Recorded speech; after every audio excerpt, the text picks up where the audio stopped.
Hi everybody, this is Jazz from About Slingshot's YouTube channel.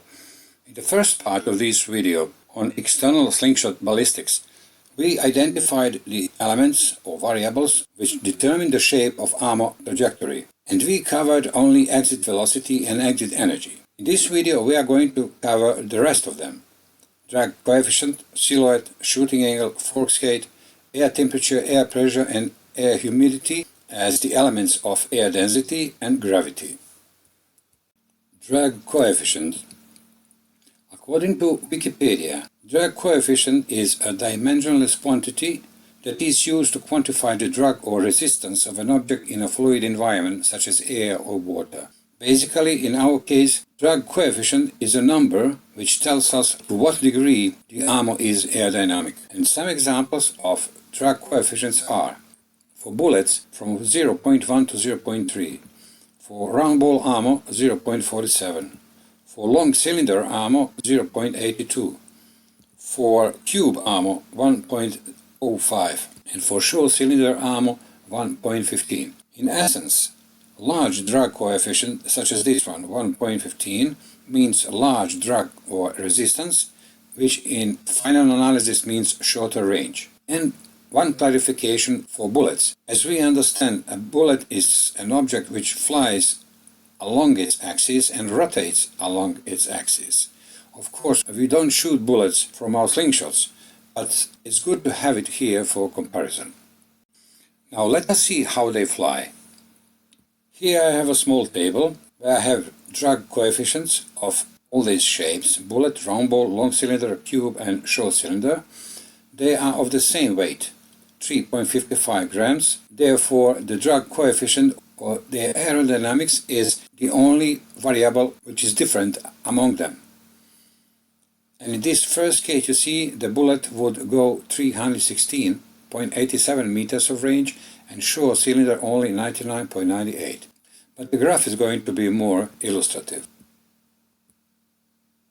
This is bullet, round ball, long cylinder, cube and short cylinder. As far as I know, we in slingshot world we mostly shoot round balls. See how this is far from bullets. That is, if we could shoot bullets from our slingshots. And some people shoot cylinders or slugs and cubes and so on, and I understand that this has something to do with the hunting because they make more damage. Let us see now how target shooting looks like with these various shapes. Here again I have a small table, and here I have our shapes. And I have three targets, 10 meters, 15 meters and 20 meters. In all three cases, fork gate is 1.5 meters, target head is 1.5 meters, which means that we shoot horizontally towards the target. And these numbers here are drops in centimeters. For example, bullet at 10 meters range will have 10.9 millimeters drop, and short cylinder 11.9, and so on. So the first target at 10 meters looks like this. You see these lines. These are these numbers here: the drop of bullet, smallest one, and short cylinder here, longest one. At 15 meters the distribution is the same but more pronounced. And again, at 20 meters, distribution is the same, but still more pronounced. And if you notice, the difference between the bullet drop and short cylinder drop is the distance between them is 8.7 centimeters. For 15 meters target, this difference is 3.5 centimeters, and for 10 meters target, it is only 1 centimeter. Here, you see, bullet has the drop of 10.9. and short cylinder of 11.9.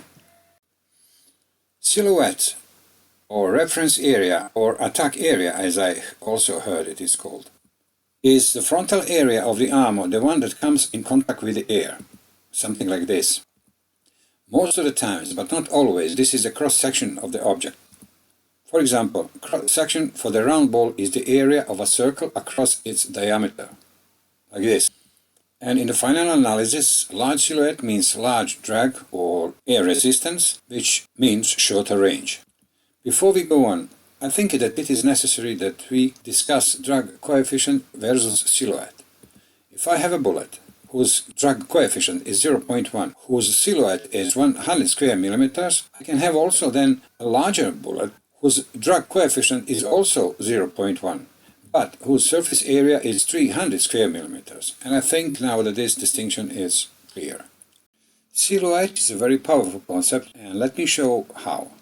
In order to demonstrate the power of silhouette, I need ammo of the same weight. In our case it will be 3.55 grams, but of different diameters. The only way I see how this can be done is that I make the round balls of various materials, such as platinum, gold, lead, silver, steel, marble stone, marble glass, brick, and rubber. Of course, this is my arbitrary selection of materials. And as you see, platinum, in order to be 3.55 grams, will be much smaller than the rubber. So I have developed the following table. We speak about round balls here, whose drag coefficient is 0.47, and here are our materials. This is their densities. For example, platinum is 21.45 tons per cubic meter, while rubber is only 1.52. That is, the difference between them is 14.1 times. Exit energy is the same for all of them. This is 7.56 joules under our standard set of parameters. Ammo weight also is the same, is 3.55 grams. But for platinum, in order to be 3.55 grams, it needs to be 6.82 millimeters in diameter, while rubber needs to be 16.47, and the difference between them is 2.5 times. Then the calculated silhouette on the basis of the diameter is 36.53 square millimeters for platinum and 213 square meters for rubber, which is 5.8 times. Then if I divide energy, which is the same for all these materials, by the silhouette, which is different, as you see, for all of them, then I get energy per square millimeter. And for platinum it is 0.21, but for rubber it is only 0.04, which is 5.25 times. And finally, the range that each of these round balls will achieve is 235.75 meters for platinum and 87.28 meters for rubber, which is 2.7 times. And as a curiosity, if this was not a round ball, this one made out of platinum, but if it is made as a bullet and is fired like a bullet from a slingshot, which we said of course is impossible, but I say if, then its drag coefficient would be 0.1 and it will reach 363 meters of range. On a graph it looks like this: rubber, brick, marble glass, marble stone, steel, silver, lead, gold, and platinum. Now let us see how silhouette affects target shooting. Again, a small table, and I have 3 targets, 10, 15 and 20 meters, and I have only selection of these materials: lead, steel and glass marble. And this is the drop in centimeters. So, for the target of 10 meters, the drops of these 3 materials look like this. You see, lead and steel are almost indiscernible here. 15 meters is the same, of course, the same relation between them, but a little bit more pronounced. And at 20 meters, it's still more pronounced, and I had enough space here to put these tags. Now, the difference between the drops of lead and glass marble, that is this range here, is 5.2 centimeters. For 15 meters target is 2 centimeters from here to here. And for 10 meters target it is 0.6 centimeters, that is 6 millimeters. And the difference between lead and steel only at 10 meters is 1 millimeter. Very interesting. And I would like to pause here for a moment. It is not a rare event in the Slingshot forums that somebody from time to time asks about shooting lead. People heard about it, they know it is a superior ammunition, but either they cannot buy lead easily, or they need a mold, and mold is expensive, and there are some dangers involved, also the danger to the environment and so on. So some people eventually cross this line and they do shoot lead, but some people they retreat. To those people who retreat, I would say do not put yourself under stress. Lead and steel at 10, 15 and 20 meters, the difference, is not a big deal. Just elevate a little bit more and that's it. Maybe, and I will not go into this here, maybe the difference is significant for the hunters when they evaluate, for example, 10 millimeter lead and some 11 or so millimeter steel, then they might find this difference significant. Otherwise, I don't see the point. Shooting angle certainly has to do a lot with trajectory. However, there is one thing we have to make clear before we go on. So, if you ask people at what angle you will have a longest shot, most of them will say 45 degrees. And at 45 degrees, the 9.5mm ammo under our standard set of parameters will go 179.5 meters. But I have found that under 38 degrees, this same ammo will go 175.25. So what's the catch here? Well, we all learned in school about Galileo and his work on ballistics. And we know, most probably from that fact, that the longest shot is under 45 degrees. And it is, but in the vacuum. In air conditions, it is not. So how do these two trajectories look like? This is 38 degrees, and this is 45 degrees. You see the difference here? Now, let us add other angles to these two. We shall be shooting our 9.5mm steel ball from 1.5 meters of height and change the shooting angle. So this is a horizontal shot, or 0 degrees, you see. So, which means that if you shoot horizontally from this height, the ammo will go 34.11 meters, or the highest point will be 1.5 meters. This is what happens with 15 degrees shot. It will go 130 meters and 12.28 meters will be the highest point here. Then 30 degrees shot, you see 170 meters of range, 35 meters of height. Then our 38 degrees shot, then our 45 degrees shot, you see here the 45 degree shot falls short of 38 degree shot. Then there is 60 degree shot, 75 degrees, and finally 89 degrees. I don't have comments about this graph except that I find it very pleasing to the eye. The drop is not an independent variable which affects the shape of the trajectory. Actually, the drop is the result of other variables, but I want to discuss it separately. So, this is my target, and this is the starting point of my ammo. Then I aim my slingshot directly into the center of the target, under a certain angle, and I shoot, and of course I miss. At any point of these two lines, or this curve and this line, at any point this is basically the drop, but at the level of the target we call it miss, if my English is right here. So if I want to hit the target, I need to elevate my slingshot or compensate for the drop. So I go for the higher angle, then I shoot and I hit the target. Again I have the drop here. This drop is enough or good enough to hit the target. Force height mean at which height your slingshot is from which you shoot. And all the shots here will be done at 45 degrees. So our first shot is from the ground level. You see force height is 0 meters here, and the range is 170 meters here. Then our normal height from 1.5 meters, I mean normal in the sense of this video, this is from the standard set of parameters, range goes up to 171.5 meters. Then if we shoot from 15 meters, height range is 177, then come 50 meters, range is 189, and then 100 meters, range is 201. I don't have many comments here, except maybe two. First, as far as I see, higher we go, let's say now, you see here was 50 meters and 100, and if we go from 100 to 200, which will be somewhere here, we make a longer and longer shot. However, this distance here between the ranges is smaller than this distance here between the heights of the forks. Something tells me and again I did not research it, I must admit. But something tells me that there must be some point high above, 500, 1000 meters or so. From where up it does not matter how high you are with your slingshot, because all the shots will come into one point of the range, wherever it is, let's say here. But I will leave this for some future homework. And second comment is that again I find this graph very pleasing to the eye.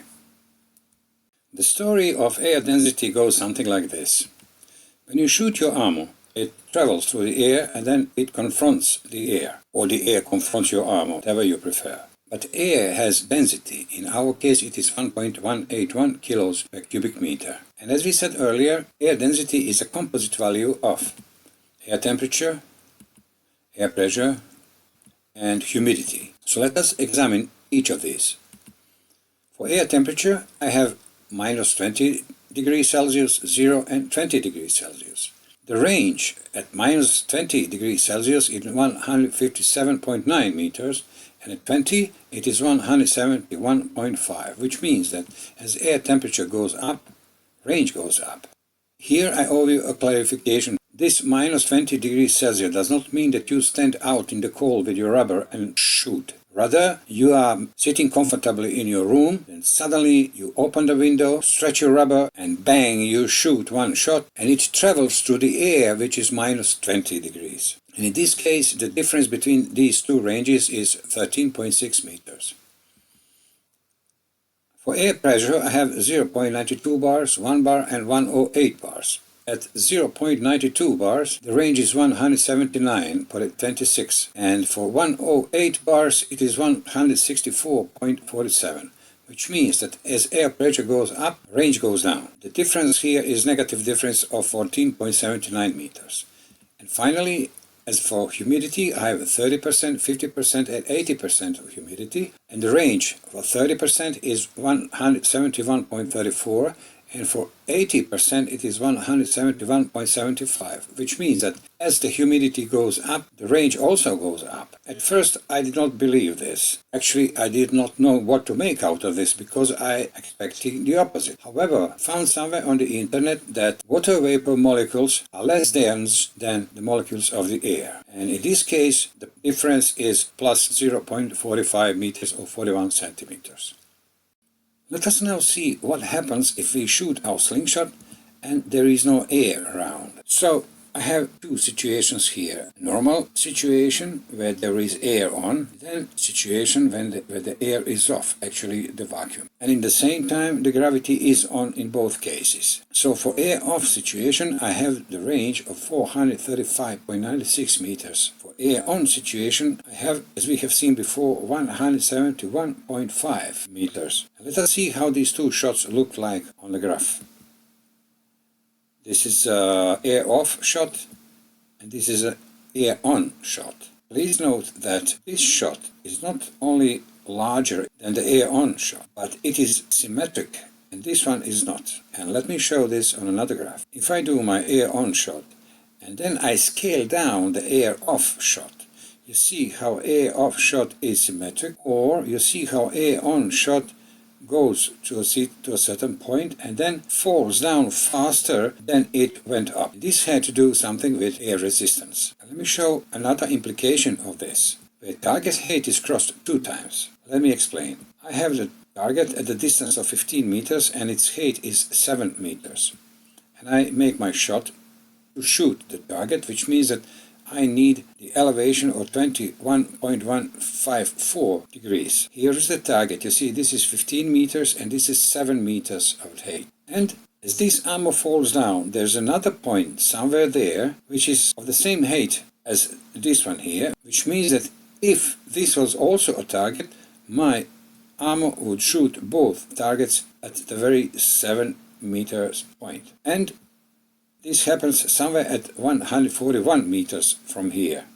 And if I take the middle point or the highest point of this trajectory and I compare the left side, that is from this point to the point of the target here, and from this point to this point of the target here, I see that this distance is shorter by this much. These two lines are equal. So if you like to imagine your trajectory, as you should, as I start to practice, then you should have this on your mind. Together with air resistance, gravity is probably the most important variable which shapes the trajectory. So let us examine them first together. Under the standard set of parameters, if I fire my 9.5 mm steel ball in this direction, from the height of 1.5 meters, remember, but there is no air and there is gravity, which is 9.818 meters per square second, then the shot looks something like this. In comparison with gravity and with air, the shot will be much shorter. Please note that this is not the real calculation of the trajectories, but my illustration. Then again I have the same steel ball, but I do have air now, air density, which is 1.181 kilograms per cubic meter, but I have no gravity. Of course this situation is impossible, but let us say if. Then I do my shot. The trajectory looks like this, because there's nothing to pull my armor down. It goes in the straight line, but it loses velocity and eventually stops. In the first case, when there is no air, the range is 436 meters. And in second case, when there is no gravity, the range is 678 meters. Since the range is longer when there is no gravity, the only conclusion I can make is that gravity is more of an obstacle to a long flight than the air. And there's an issue I simply cannot avoid. How our shots would look like on Earth and on the Moon. On Earth, this is gravity, and on the Moon, this is the gravity. Earth, this is air density, and on Moon, it is almost non-existent. So on Earth, the shot under our standard set of parameters is 171.5 meters of range, and on the Moon, it is 2,630 meters of range. Now let us go back to more earthly comparisons. Let us say that I want to shoot my slingshot in Anchorage, Alaska, where gravity is 9.8189 meters per square second, and in Quito, Ecuador, where the gravity is 9.7724 meters per square second, and see the difference. But there is a catch. Anchorage altitude is only 31 meters, and Quito, Ecuador is 2,850 meters. And with altitude comes the air pressure. Here, the air pressure is much higher than 1 bar, and here, air pressure is much less than 1 bar. So, if we did this comparison under these parameters, we will be comparing both variables. So, in order to exclude this variable of altitude and air pressure, I simply said, let air pressure be 1 bar for both places, then range of my shot in Anchorage, Alaska would be 171.46 meters, and Quito, Ecuador would be 171.83 meters, with a difference of only 0.37 meters or 37 centimeters. If you are not impressed with this, well, I say you shouldn't be. The difference between this and this gravity is really very small. Now, when we have seen how air density and gravity affect the trajectory, let us do a final comparison. I have a graph here. This black curve is the trajectory, this blue curve is velocity, and this orange curve is energy. I packed them into this square so that we can compare them. You remember, this is basically percentage graph. Of course, this is not a proportional graph. True proportion would be something like this, but we don't need true proportion. This is enough.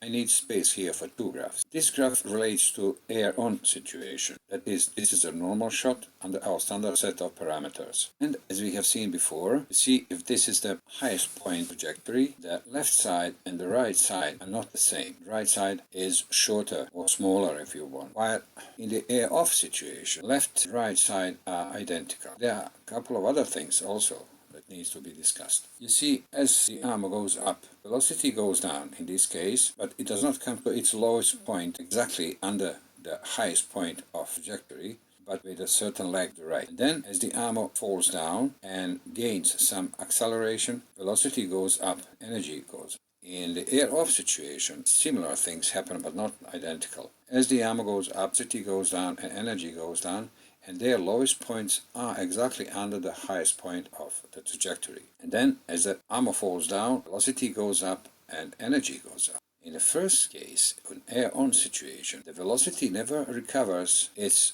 original value or its exit value. You see, if this velocity is 65.26 meters per second, here it is somewhere about half of this value, about 32.63 meters per second. That is its terminal velocity. Similar with energy, except that energy is at a quarter of its original value. In an air-off situation, both velocity and the energy are completely recovered at the end of the flight. This difference of the loss of the velocity and loss of energy is due to air resistance. Before we close this video, let me say a few words about my Slingshot Setup Designer, the program that I mentioned a couple of times by now, and which stands behind the background calculations which I use to discuss certain topics. This is its interface, and you are not only free to download this program, but you are invited to play with it and answer by yourself many open questions from this video which I simply did not go after. Mostly because it will make this video, or basically these couple of videos on Slingshot Ballistics, very long. So download it and try it yourself. And I promise that one of my next videos will be actually a small tutorial on how this program works. So this brings us to the end of this video, and I hope you enjoyed. I will not say please like my video, because what if you didn't? But I will say please subscribe, because more videos are coming. And thank you for watching.